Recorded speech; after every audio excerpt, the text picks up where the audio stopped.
Hayırlı irte, Tataristan Devlet Televizyonunun yangalıklar çıkarılışını başlayız. Stüdiyada Anya Gıbadulina.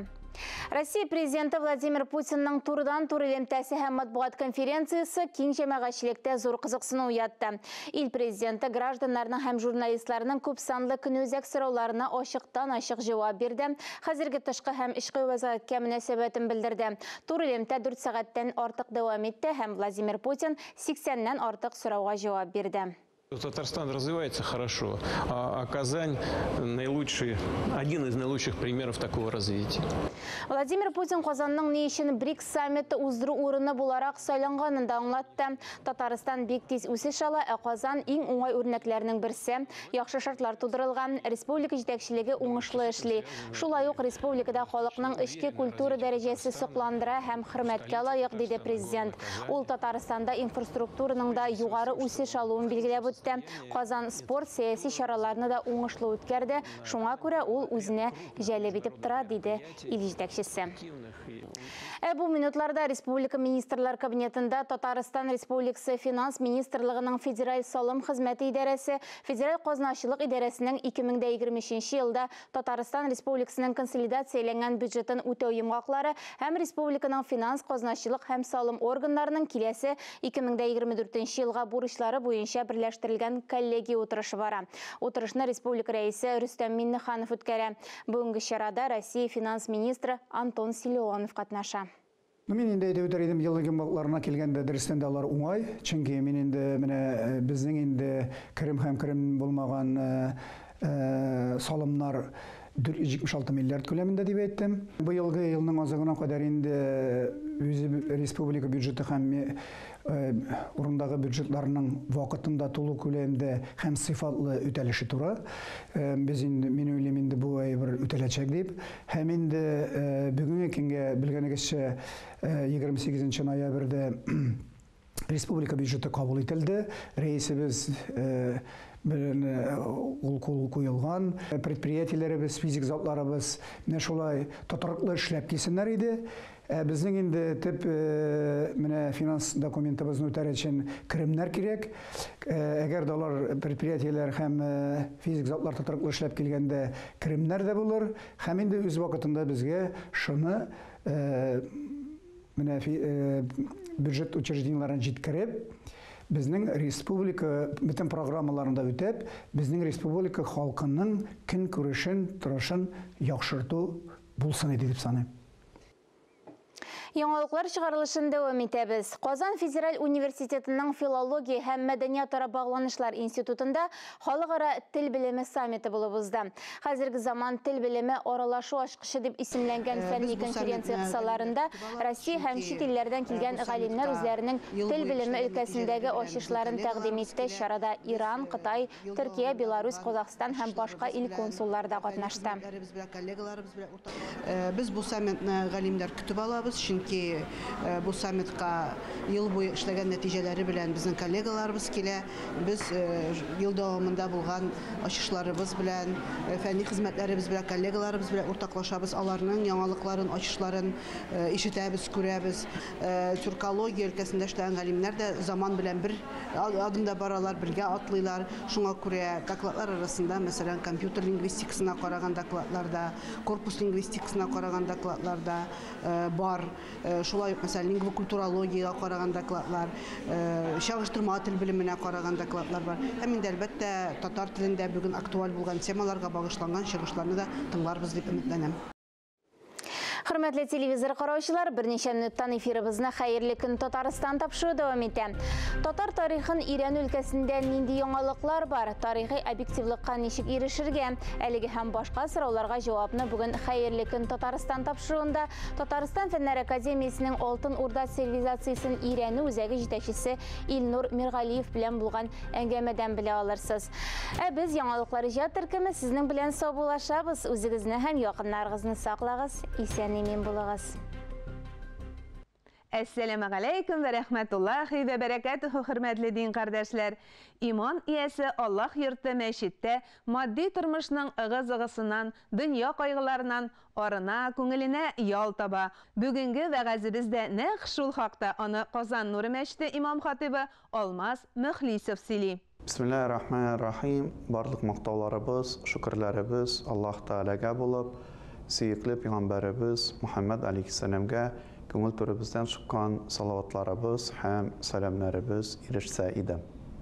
Мәчеткә килгәндә Аллаһ йортына барганлыкны онытмыйк, Аллаһка кунакка барганлыгыбызны онытмыйк һәм инде мәчеткә барыр алдыннан үзебезне әзерләп куярга тиешбез. Мәчеткә килер алдыннан без гысыллы булырга тиеш. Шулай ук тырышырга кирәк мәчеткә барганда тахаратлы булып бару. Мәчеткә барган вакытта төрле исләр, тәмсез, яман исләр бездән килергә тиеш түгел, сарымсак яки суган ашамырга түгел мәчеткә барыр алдыннан. Киресенчә, хушбуйлар, тәмле исләр сөртенеп, матур киемнәребезне киеп, әгәр хатын-кызлар булса инде гауратларын тымалап, озынрак киемнәрдән, яулыклардан мәчеткә барырга кирәк. Мәчеткә килеп кергәч, мәчеткә керер алдыннан күркәм санала уң аяктан керү һәм мәчеткә кергәндә махсус дуга бар, шул дуганы укып керү күркәм санала. Шулай ук мәчеткә кергәндә без аяк киемнәребезне салып керәбез. Чөнки мәчетләр чиста, пак булырга тиеш.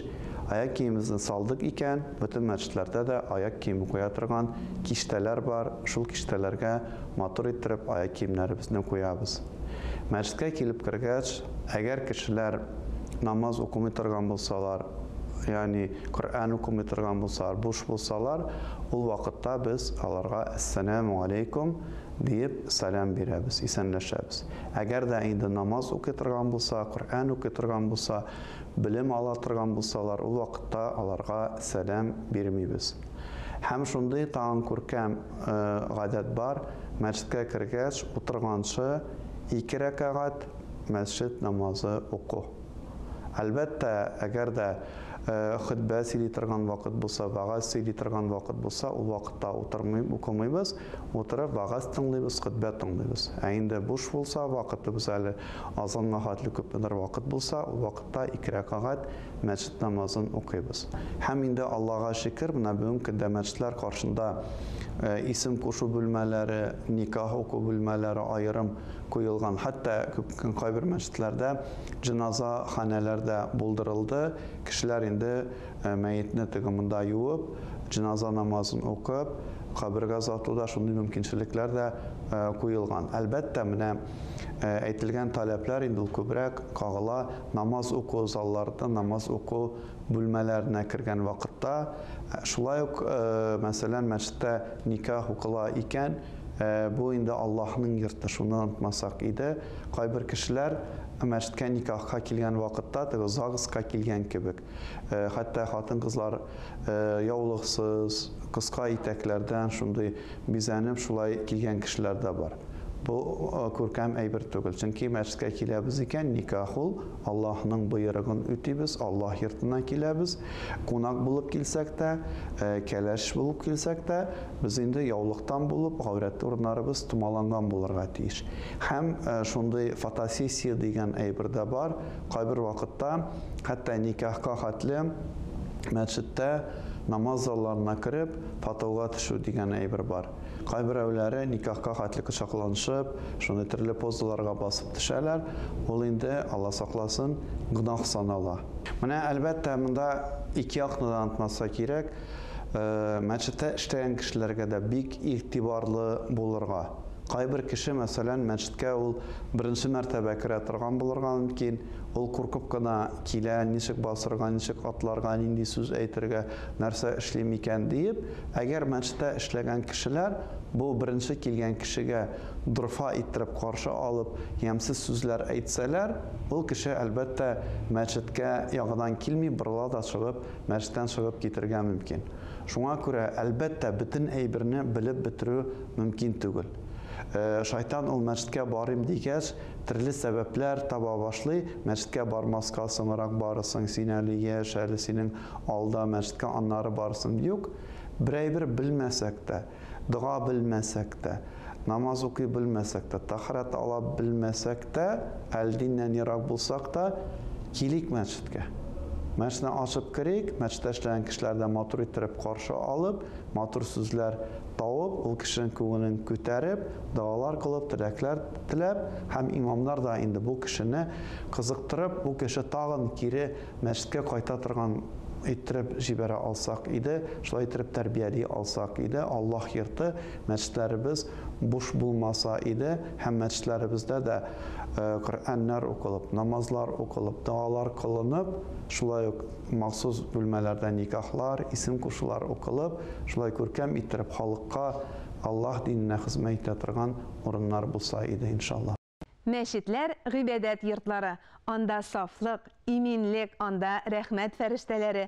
Барыгызны да мәчетләрдә рәхмәт фәрештәләре каршы алсын дигән теләктә бүгенгә сау буллашам. Әссәламу алейкум вә рәхмәтуллаһи вә бәрәкәтүһү.